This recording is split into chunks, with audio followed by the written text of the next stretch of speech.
if you're going to a place where the physician is not even involved, you're really putting yourself at a medical risk. Proficient doctors, the leaders in the field, they get involved, they analyze, they evaluate the scalp, they come up with risks and benefits and options. That was the voice of Daniel A. Danyo, MD, founder and physician at North Atlanta Hair Restoration, a boutique medical practice solely dedicated to the diagnosis and treatment of male and female hair loss. And you're listening to Hair Restoration with Dr. Daniel A. Danyo. I'm your host, Clark, and all season long, we're speaking with Dr. Danyo about how he and his team at North Atlanta Hair Restoration are helping his patients transform their everyday lives for the better. In this episode, Dr. Danyo explains what happens when a hair transplant goes wrong. He breaks down some of the most common issues that arise when the physician is not directly involved in the procedure. And he shares some important red flags to watch out for when choosing a doctor for your upcoming hair transplant. There's so much to talk about, so let's dive right in. Dr. Danyo, how are you doing, man? I'm doing great, Clark. How about you? I'm doing well. I'm looking forward to another conversation. I'm always learning so much from you, and not only from this particular topic, but all the interesting things that you do in your life that, really makes you who you are, and also contributes to this passion that you have with hair restoration. And Well, I appreciate you. You have a great energy, and we've had awesome feedback about you. They're like, really? "Who's this?" Oh, what? They're like, "Who's this Clark guy?" I want to come down and visit, and I know there's lots of movement and activity you're always getting into, and I know when your patients come back and visit you for their follow-ups, and they've got the big smile and high fives going around, and I want to be part of that moment. Yeah, exactly. Well, you don't need hair, that's for sure. Yeah. Well, I am excited. We've got a great topic today, and all of these topics usually stem from common questions that you're getting, but this one in particular is basically what could go wrong with your hair transplant. And I would love to hear kind of your approach to that, maybe the approach you've seen and heard other doctors have with this. So Sure. let's just kind of open-ended here with just when you first hear the phrase, what could possibly go wrong with a hair transplant? What do you think?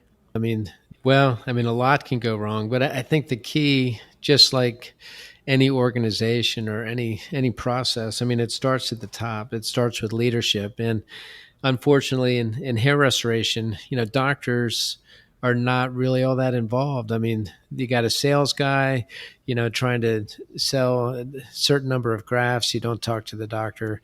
You even maybe come to the procedure thinking you're going to meet the doctor, and then, this is our technician. They're going to take care of you, and the doctor's not all that involved. So when you have kind of a key leader, the doctors they're the leaders of the team. Right off the bat, a lot can go wrong. That is concerning. So let's just start from the beginning there. So you get a salesperson, and they're saying, hey, let's sell you this. And they're basically, this is a salesperson. This is not a trained physician on this, on hair transplant. So they might be selling something from the beginning you might not need, or selling you too much than what you need, or not enough. So because there's a balance, like what goes into that? What are the things that they might not even be thinking about because they're not a doctor? Well, the key to being, I think, a successful doctor is you've got to build a relationship with the patient. And it doesn't mean that you're spending days with them or knowing them for years. But, when I do consults, I'm doing a lot online because of COVID, where I don't really even get to meet people. But I think with all the outreach we've done with this podcast, our website, all the blogging that we've done, people do research, and, I've already set the tone, like, people already know me, a lot of times before I even talk to them, which is great. So I'm kind of able to quickly build a relationship, and that relationship is built on kind of a foundation of trust Hmm. that I've got the experience, I've got things backing me up on the web, our podcast reviews, things like that. But building that relationship of credibility is just so important. So when you have like a sales guy who's not really even part of the procedure, I think it just sets a terrible precedent for bad things to happen. The theme of trust is something that I think every episode comes out one way or another. And that's what I'm hearing from you right here. So Yeah. when you meet this potential patient, and you do a lot of, even a lot of virtual consultations, I believe, just to kind of, from the beginning, just to see, hey, is this the right fit for you, right? And that's changed a little bit over Yeah. the last year plus, year and a half with what we've seen with COVID and how that's changed things. Yes. So you talk to a lot of people, you're able to identify what they might need and then just have that dialogue. And that probably also gives you a chance to understand what is it that they're actually looking for. Because I think, as I've been learning more about this, someone doesn't necessarily just want more hair. What they're trying to get back in their life is the confidence and feeling maybe how they used to feel. And so that's a pretty intimate and emotional set of objectives. And so you're Yeah. with them during that process too. Oh, absolutely. And again, that requires a lot of trust and really kind of the culture that I have in my office and kind of how we present ourselves online. I mean, the last thing I want is to be like some sales guy. And the fact is, I mean, I am busy and we're really blessed to be booked out multiple months, but I think a lot of my patients are willing to wait that long because they understand that the whole picture that we're presenting, I think it's based on a good set of values that we have towards the patients and just our leadership and that goes full circle. Everyone in my office, I think we're all on the same page, and kind of it within the office, I mean, if we have issues, they feel comfortable talking with me, I feel comfortable talking with them, and that just kind of sets the framework to have excellent communication from start to finish, and then excellent results with execution of whatever somebody's coming for, hair transplant, PRP, whatever. And I think that's where we kind of set ourselves apart. Before we talk about what the next step is, maybe them seeing the technician and not seeing the doctor, you mentioned your values. Is that something you could maybe just take a moment and share, just from the top of your head, some of the values that you do have and why it's so important for you to be part of the process from start Sure. to finish? Yeah. I think, the big values that I hold are in relationships, or trust is definitely a huge one. I think the value of empowerment. I love empowering other people. I get almost more joy when other people get happy than when I get happy without that. So, and that kind of funnels over to patients. It's kind of you're working on them and they get a good result and they feel empowered. I mean, that kind of energy is what I feed off of. That's good. Energy. I mean, this is an important aspect of all of this. Yeah. So when we talked about what can go wrong in a hair transplant, I mean, the fact of the matter is that a lot can go wrong, and it takes a lot of dedication, learning case after case, refinement in your skills and what you do. It could be as simple as numbing up somebody right. You can numb up somebody terribly wrong, potentially even inject medication into a blood vessel and have Oh my. drop in blood pressure, emergency type things if you don't do things correctly. Increased pain. I mean, those are all relative things. I mean, the things that are really awful is when somebody pays, upwards of eight to $10,000, $12,000 for a case, presuming that they got, you know, 2,000 or 3,000 grafts, and in reality, they didn't get that number, or the results just were not good. and they feel terrible. They feel like they exhausted a lot of their donor site, and they obviously wasted their money and time. So when you exhaust a donor site, are you able to go back to that, or is that kind of once you've used it, you have a limited amount of tries?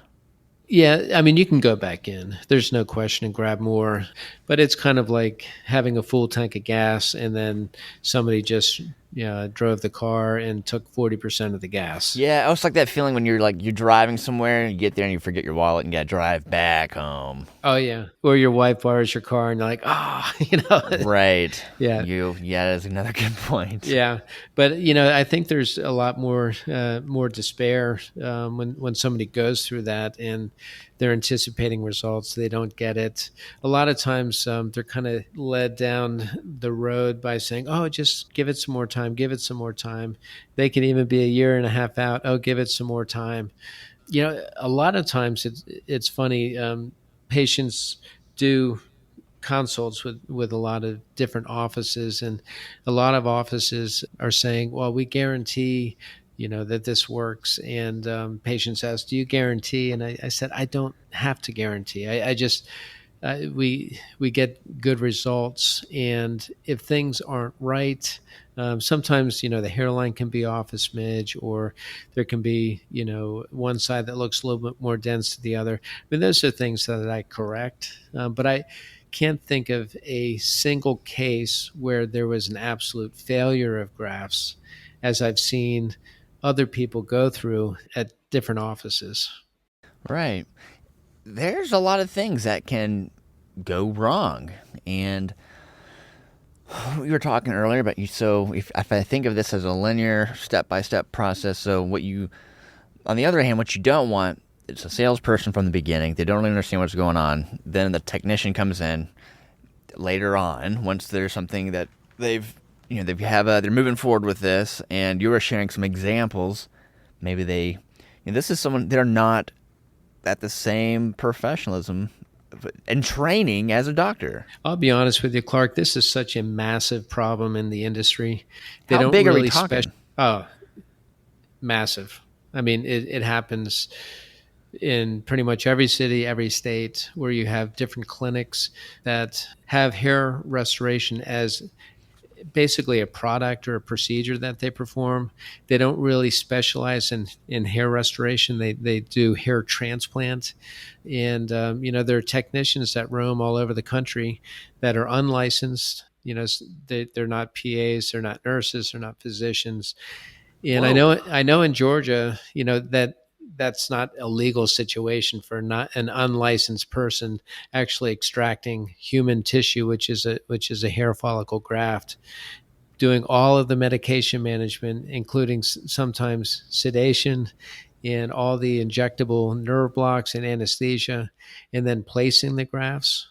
And the doctors, uh, have this in their office. I mean, it's placing them at a major risk, but I think it's ethically wrong for the doctor to even consider that. And I also think it's ethically wrong and immoral to provide this service, which essentially is not legal. So, is there any way that a patient would even have a way to detect that? Like, wow, this person who's claiming to do this, they don't have any credentials. They don't have. Yeah, I mean, are there any red flags that someone like me, someone who's not doesn't have the perspective you have, who could detect this? you just have to do your homework. I mean, you have to look at the reviews. I mean, there are some offices where the reviews are the doctor wasn't even involved in my case. Well, that's a massive red flag. It's like you need to go somewhere else.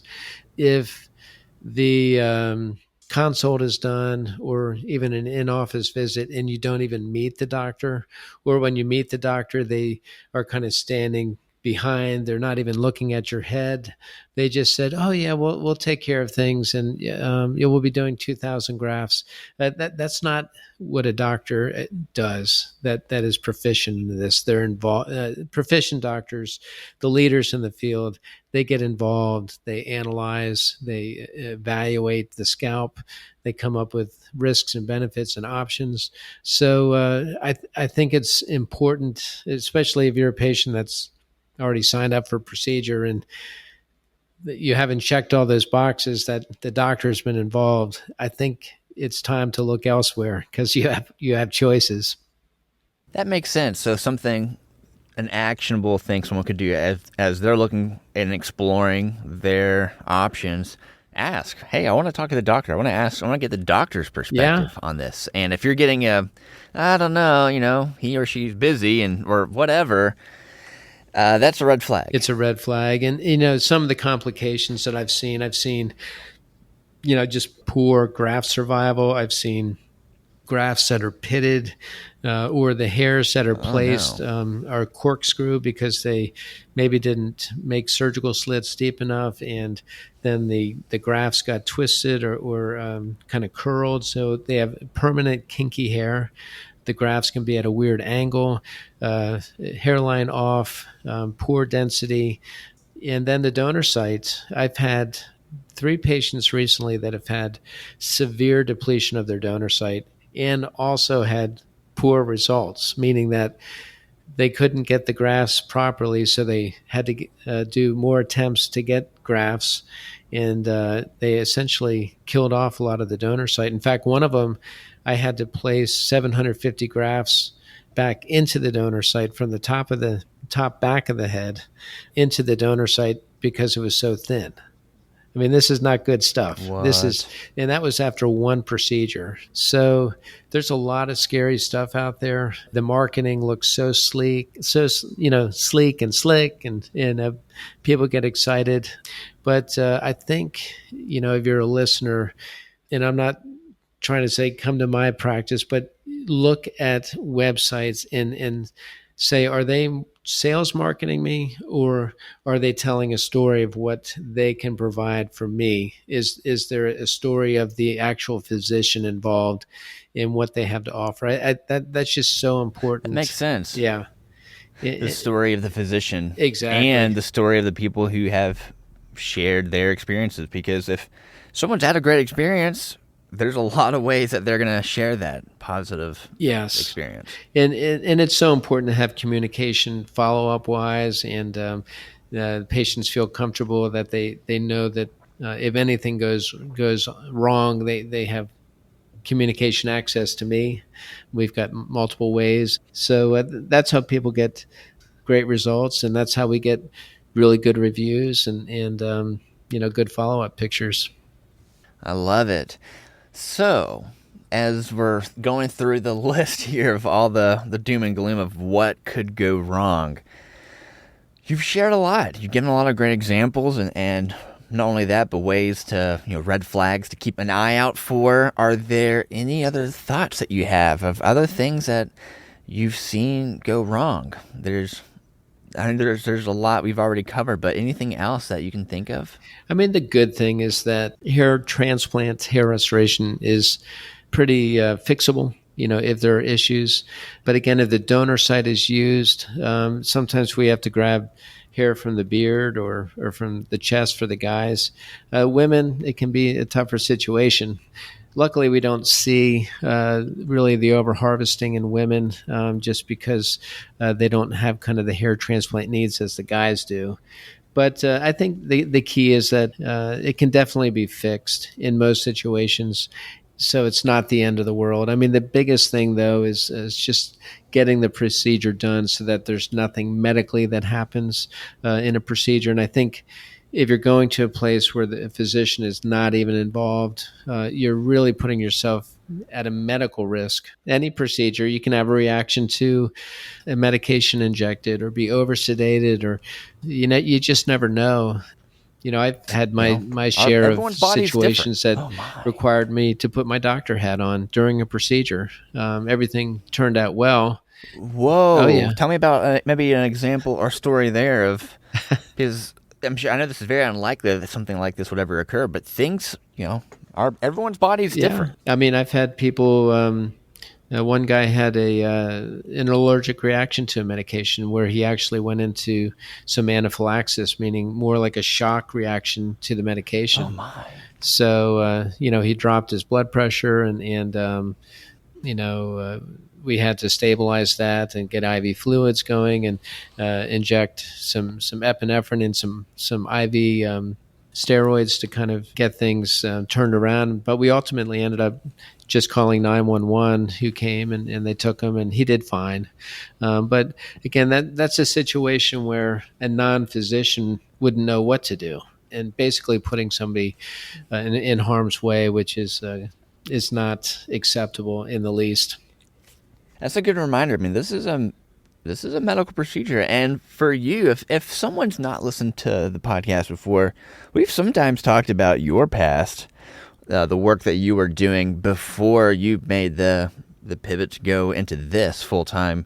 Maybe that might be a good reminder to share what you were doing as a doctor before this work. Yeah, I was in physical medicine and rehabilitation and pain management.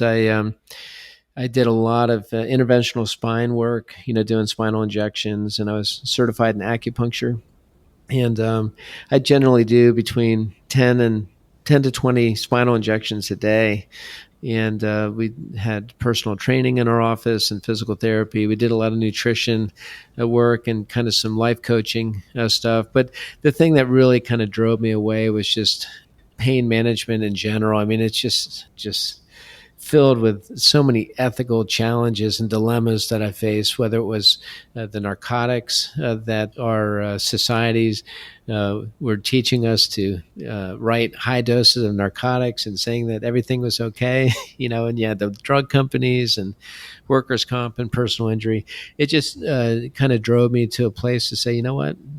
This isn't who I am, and I'm going to make a change. So it was a pretty major change going from that past life in physical medicine, rehab, and pain management to hair restoration. But there's just so much that carries over from that practice to what I do now that gives me special skills to make the procedure less painful and go smoothly. And, I've done so many injections, like critical injections in the spine, that doing the type of hair transplant I do, which is follicular unit extraction using needle punches, it's like having an extra digit or something like that.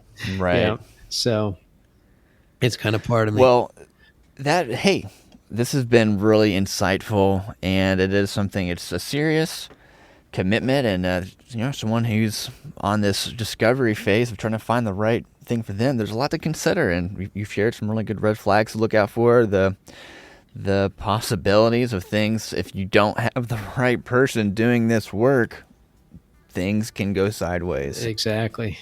So, hey, Dr. Danyo, I think this answers all my questions. This has been super insightful as always, and I can't wait for us to get together again and keep these conversations going. Likewise, I appreciate you every podcast, and look forward to the next one. Take care. Hey, thanks for listening to Hair Restoration with Dr. Daniel A. Danyo. Book your consultation today with Dr. Danyo by calling 678-845-7521 or visit them online at nahairrestoration.com. And be sure to follow, rate, and review this podcast wherever you listen to your audio content.